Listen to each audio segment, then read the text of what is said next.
Olá, pessoal. Vamos começar aqui, né, o nosso vídeo de resolução das questões que foram propostas no simulado da parte de matemática, certo? Eu recomendo que, caso vocês já não tenham feito, vão ver as questões antes, tentar fazer sozinhos, para depois assistir esse vídeo, né, como questão de treino mesmo, e tentar corrigir os erros antes de vir ver o vídeo, tá? Então, vamos lá. Questão 16. Nos últimos anos, a corrida de rua cresce no Brasil. Nunca se falou tanto no assunto como hoje. E a quantidade de adeptos aumenta progressivamente. Afinal, correr traz inúmeros benefícios para a saúde física e mental, além de ser um esporte que não existe um alto investimento financeiro. Um corredor estipulou um plano de treinamento diário, correndo 3 quilômetros no primeiro dia e aumentando 500 metros por dia. A partir do segundo, né? Contudo, seu médico cardiologista autorizou essa atividade até que o corredor atingisse, no máximo, 10 quilômetros de corrida em um mesmo dia de treino. Se o atleta cumprir a recomendação médica e praticar o treinamento estipulado corretamente em dias consecutivos, pode-se afirmar que esse planejamento de treino só poderá ser executado em exatamente, ou seja, isso aqui a gente tem uma questão de progressão. Agora seria aritmética ou geométrica. A gente viu, né, nas aulas, não faz tanto tempo assim, né, que a progressão aritmética é a que tem a razão, né, fixa, que é por soma. Então, a gente está somando, né, então aqui já é um APA. Então, qual é o primeiro passo, né? A gente analisar a questão e selecionar a forma correta. Primeiro seria que é identificar que é uma progressão aritmética.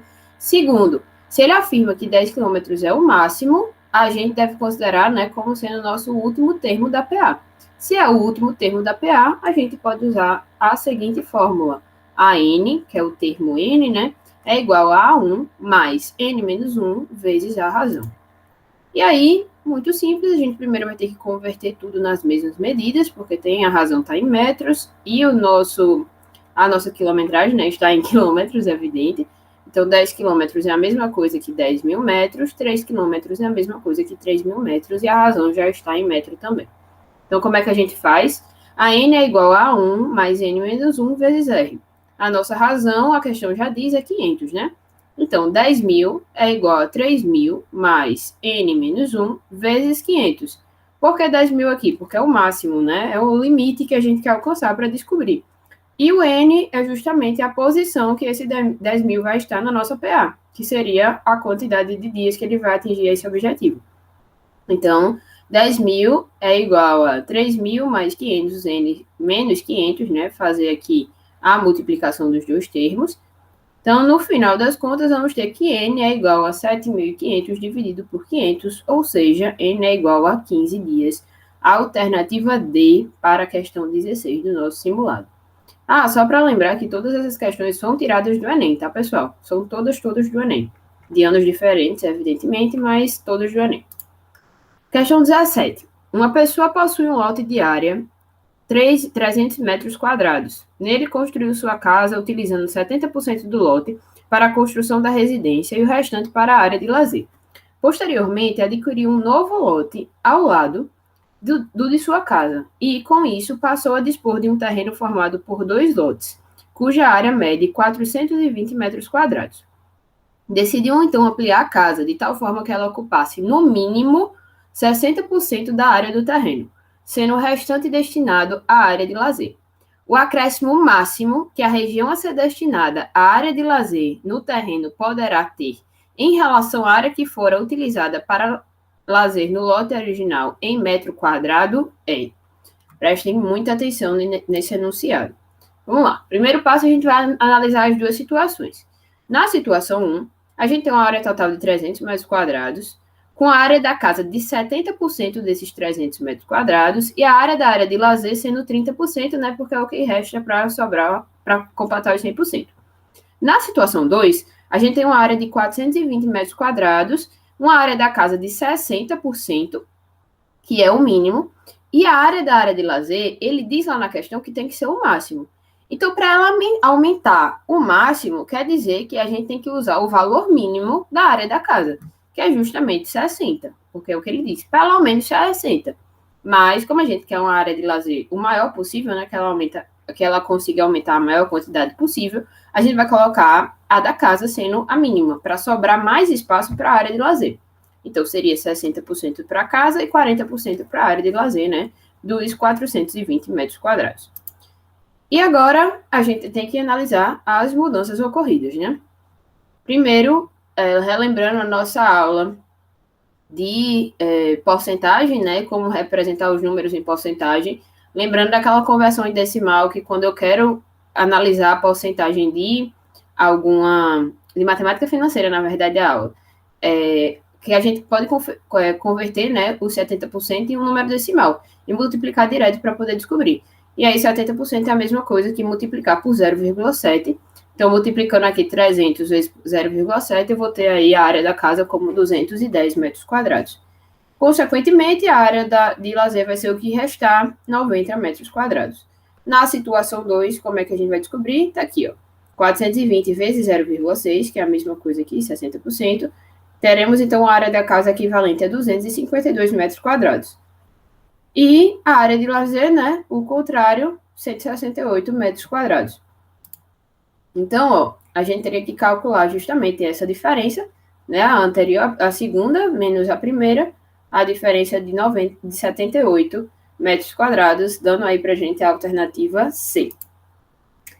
Questão de juros. Um empréstimo foi feito a uma taxa mensal de I%, sendo juros compostos em 8 parcelas fixas e iguais a P. O devedor tem a possibilidade de quitar a dívida antecipadamente a qualquer momento, pagando para isso o valor atual das parcelas ainda a pagar. Após a quinta parcela, resolve quitar a dívida no ato de pagar a sexta parcela. Então, ele tinha para pagar a sexta, a sétima e a oitava parcela, certo? A expressão que corresponde ao valor total pago pela quitação do empréstimo é, olhem só, muita calma nessas questões assim, parecem ser absurdas, mas a gente consegue resolver com paciência, então preste muita atenção. O que a gente tem que fazer primeiro? Tem que analisar as informações que foram nos dadas, né? É juro composto, então lembrar daquela fórmula que a gente viu em matemática financeira sobre juro composto. São 8 parcelas fixas, então elas são, né? Estão lá, as 8 ele quer fazer a partir da sexta. Então, ele vai antecipar a sétima e a oitava. A sexta ele vai pagar da mesma forma. O desconto vai vir na sétima e na oitava, certo? Que é o que diz a questão. E aí, o que a gente vai fazer? Montar as equações para entender como é que seria esse valor, né? Como é que funciona? A sexta parcela eu vou chamar de P, que é o que ele adota na questão. Então, como é que vai ser o pagamento? Vai ser a sexta parcela, P, mais a sétima parcela com desconto de 1 mês, mais a oitava parcela com desconto de 2 meses. Então, como é que a gente ia fazer isso naquela equação de juros compostos, né? A sétima parcela é a mesma coisa que P, né, a sexta parcela, vezes 1 mais a nossa taxa, certo? Dividido por 100, porque a taxa tem que estar em decimal, elevado a 1. Por quê? Porque é o período de tempo que a gente vai ter de desconto, 1 mês. A oitava parcela vai ser a mesma coisa, só que é elevada a 2, porque são 2 meses, né, de desconto. Então, está antecipando 2 vezes. Montou isso. Pronto. Mas agora, a gente tem que transformar isso em desconto. Por quê? Porque aqui está como se ela fosse para pagar a parcela naturalmente. Então, como é que a gente vai fazer esse desconto? O desconto é o P, que é o valor da sexta parcela, dividido por esse valor, por essa equação que a gente encontrou, né? Porque aqui, ó, tá como se a gente fosse pagar o valor integral. Então, para ver o desconto, na verdade, a gente vai, ao invés de botar essa multiplicação, a gente vai fazer uma divisão. Então, é P dividido por essa parte da equação. Então, ó, como é que vai ser a equação total? O P da sexta parcela, que vai pagar a integral, mais P da sexta parcela dividido por 1 mais a taxa elevada a 1, que isso aqui corresponde à sétima parcela com desconto, por isso que é uma divisão e não uma multiplicação, porque senão isso aqui ó, ia ser o valor da sétima parcela integral. Mais a oitava parcela, que é como? P dividido por 1, aqui faltou 1 na digitação, mas é 1 mais a taxa, né? E aqui não tem o porcento, elevado a 2, que é justamente o tempo de adiantamento. Bia, não tem isso escrito nas nossas questões. Realmente, não tem. Nenhuma alternativa tem essa equação. Por quê? Porque ele colocou o P em evidência. Então, ó, colocando o P em evidência, o que a gente tem que fazer? Todos os lugares que tem P, a gente vai substituir por 1, né? Para quando multiplicar, ficar P. Então, ó, P é chave 1 mais. Aqui, ó, vamos comparando aqui, ó. P substituiu por 1, substituiu por 1 e continuou a equação normal. Substituiu por 1, né? Eu estou fazendo aqui passando no mouse onde é que está substituindo e continua a equação. Então, seria a alternativa letra A. Questão 19. Essa questão é muito boa, porque ela é uma questão simples e as pessoas costumam cair nessas questões e sempre aparece alguma forma, porque é matemática básica, né? É sequência, é sempre bom estar ligado.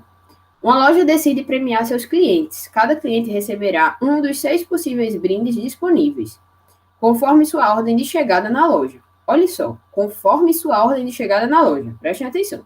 Os brindes a serem distribuídos são uma bola, um chaveiro, uma caneta, um refrigerante, um sorvete e um CD. Nessa ordem, ou seja, a ordem é sempre a mesma.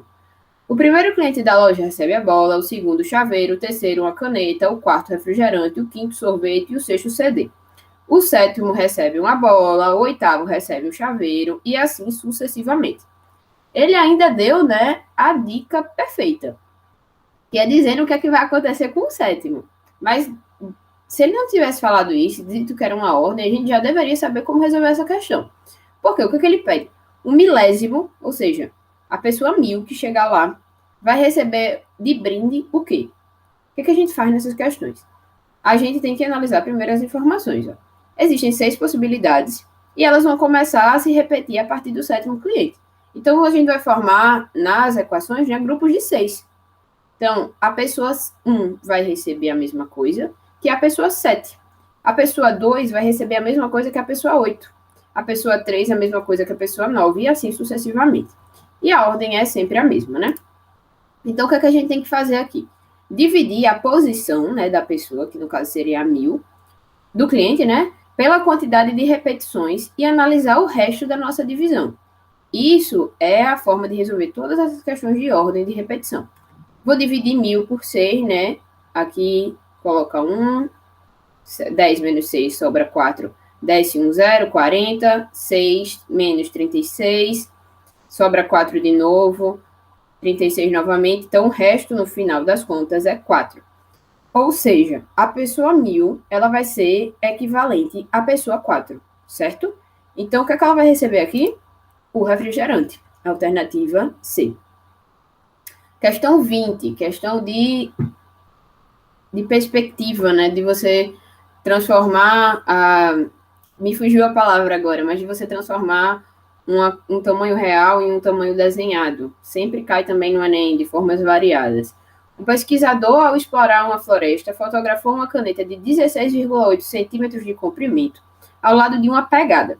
O comprimento da caneta C, a largura L e o comprimento C da pegada na fotografia estão indicados no esquema. Então, a caneta, né, que tem 16,8 centímetros na vida real, no esquema ela fica com 1,4 centímetros e aí ele dá as dimensões da pegada. E aí pede para a gente descobrir qual é a largura e o comprimento da pegada, né, respectivamente, na vida real, tendo ideia do tamanho da caneta. Então, o que é que a gente vai ter que fazer, né? Analisar primeiro essas informações. Então, ó, tá aqui tudo anotado, os nossos valores, né? E aí, os únicos valores que a gente tem de comparação da vida real com o esquema, né, é o da caneta. Então, isso vai ser o que a gente vai construir para descobrir a proporção, a razão de aumento, né, ou melhor, de diminuição da vida real para o esquema e saber qual é o número, né, que a gente tem que multiplicar para descobrir o tamanho real da pegada. Então, ó, na vida real, a caneta tem 16,8 centímetros e no esquema 1,4. Então, para descobrir a proporção de diminuição, a gente vai dividir esse 16,8 por 1,4, né, tendo aí o número 12 como resposta. Então, significa que no esquema, né, as coisas elas diminuem 12 vezes. Dessa forma, a gente só precisa multiplicar as dimensões da pegada pelo que tem no esquema, né? Então, 3,4 vezes 12 dá 40,8 e 2,2 vezes 12, 26,4, ou seja, a alternativa D. Bom, é isso, pessoal. Espero que vocês tenham entendido. Caso não, podem mandar mensagem para a gente, certo? E bons estudos.